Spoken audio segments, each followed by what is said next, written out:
Hello. I have a question about declining, meaning like before death. I work in a residential care facility. It's where people live who need assistance with daily things. And I really don't like it at all. But it was the only job I could find. And I have a problem with people who are so-called diagnosed with something, and then someone else has to become responsible for their well-being, whether they're in the facility or maybe a parent or something like that. And so I've been looking for another job, but I know that I'm pushing against this one, and that's why I can't find another one. So you're declining. Same thing. It's just a longer, slower way out. We're having fun with you, not really. But when you really don't like what you're doing, there are two ways to improve it. Either find things about it that you like, or get out. So we say, make a decision and then line up with the decision. Well, so for now, you've made the decision. I'm compatible in the sense that it provides income. And I'm compatible in the sense that it provides focus.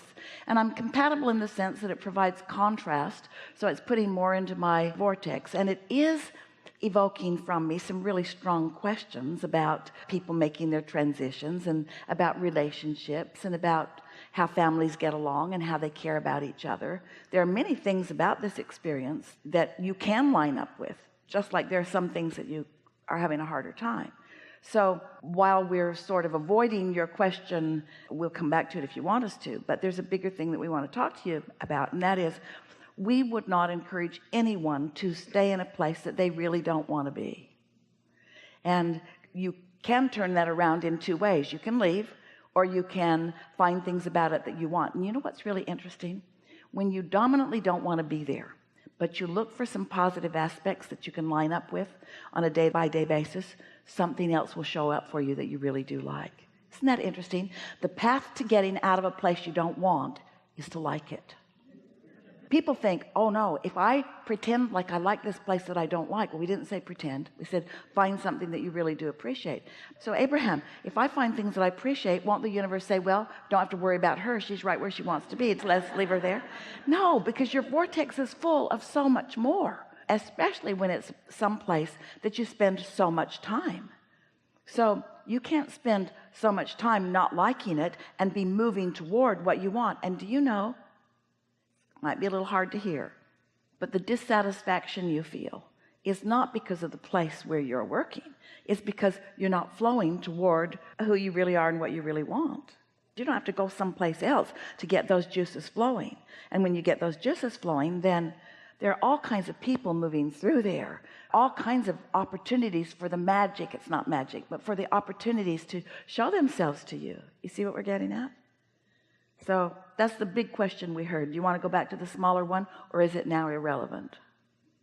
I know I need to either make peace with where I am, or I want to make peace with where I am, because I want to feel satisfaction, because there is never a happy ending to an unhappy journey. It just doesn't work out that way. So is there anything that comes to mind that you appreciate about being there? Oh yes, there are things I like.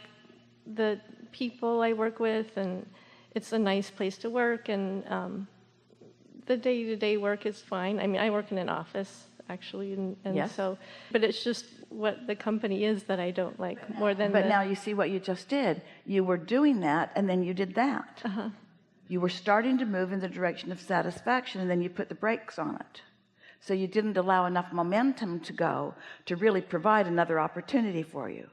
You just allowed enough momentum to torture you when you don't go. It's a human tendency. So you want to try again?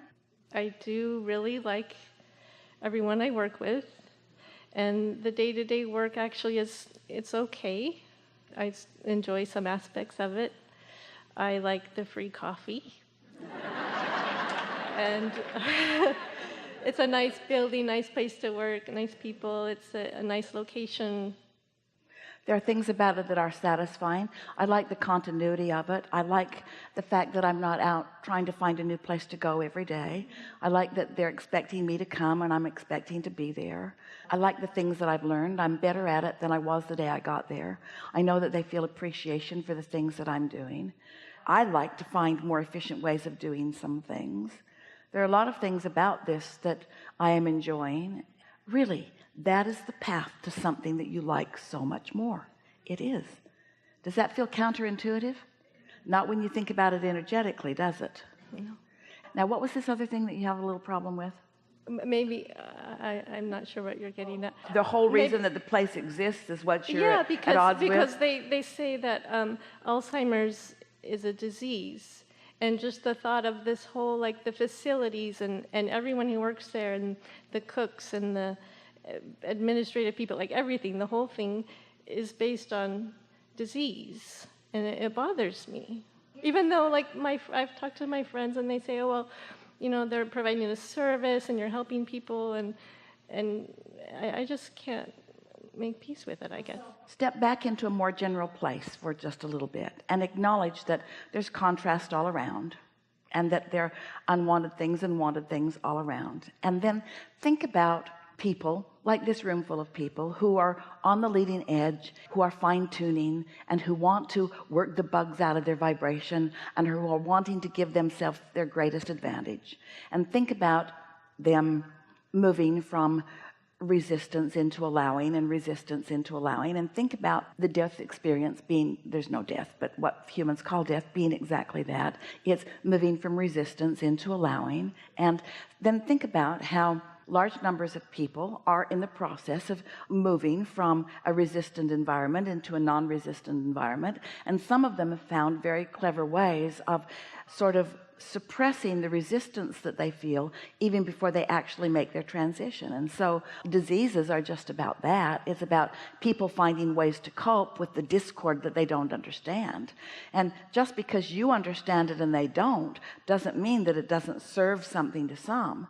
If you were watching a new little one just learning to walk, and he's very top heavy and awkward and he just keeps falling down, you wouldn't say, get up, you little dummy.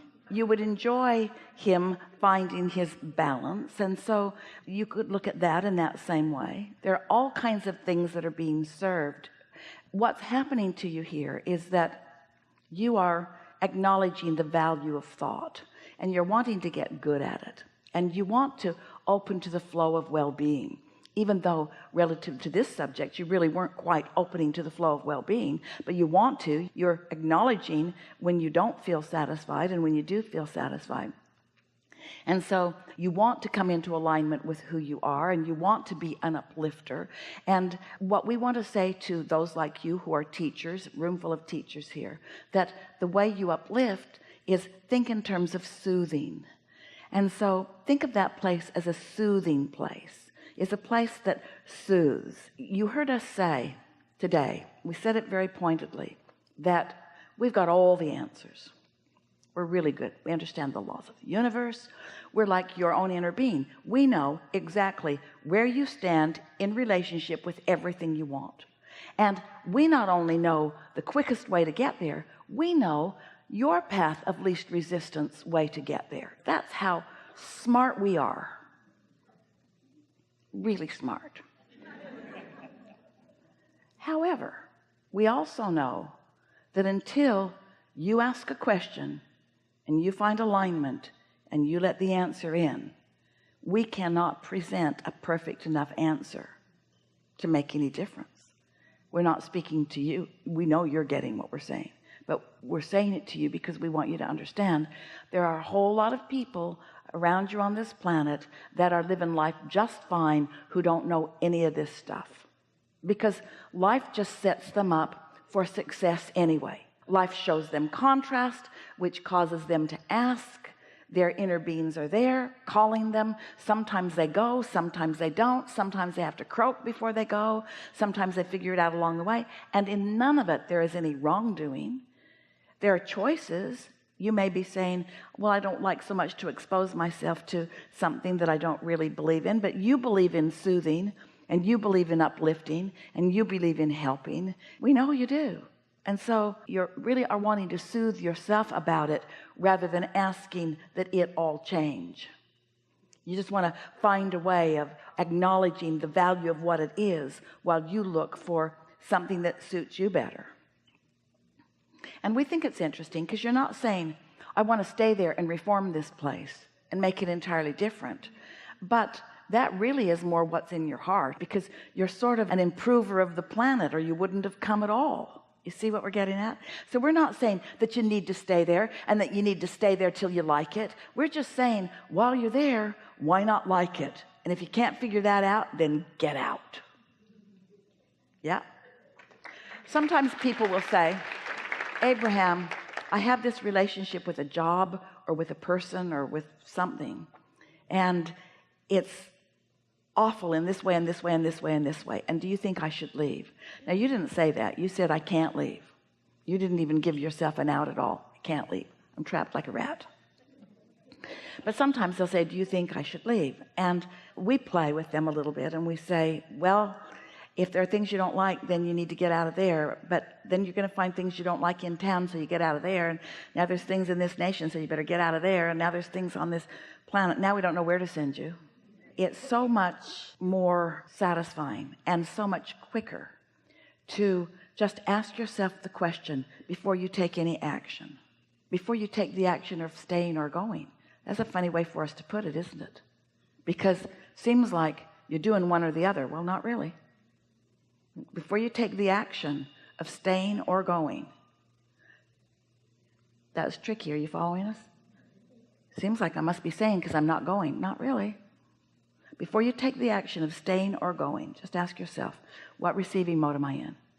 When I feel like I want to get out of here, what receiving mode am I in? When I feel like I want to stay, what receiving mode am I in? When I feel like I'm moving toward what I really want, what receiving mode am I in? You're going to find your freedom from resistance so quickly. And whether you stay there or whether you go somewhere else is irrelevant, really, but not really.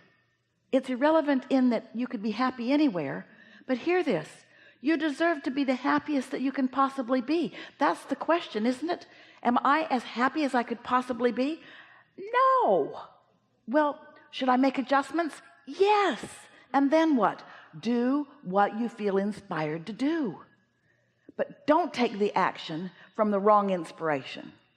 That's what we're saying. And that's why you're tentative. Are you all following this?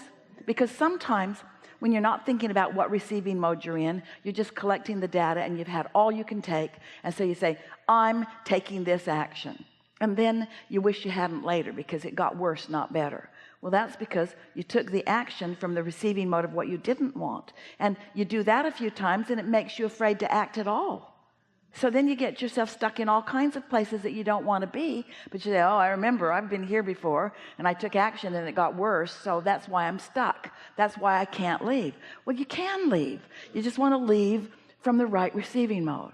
If you were talking directly to your inner being, and you are, and you said to your inner being, should I stay or should I go? Your inner being is saying to you, you should always go to the next new place. You should always go to the next satisfying place. If you were to say, should I go today? Your inner being would say, not a good time. Because right now, if you go somewhere, it'll be in the opposite direction of where you mean to go. Following? So then you say, well, how do I know when it's the right time to go? And your inner being is saying to you, you won't be able to stop yourself. It will feel so exciting. Good? Yeah. Really good.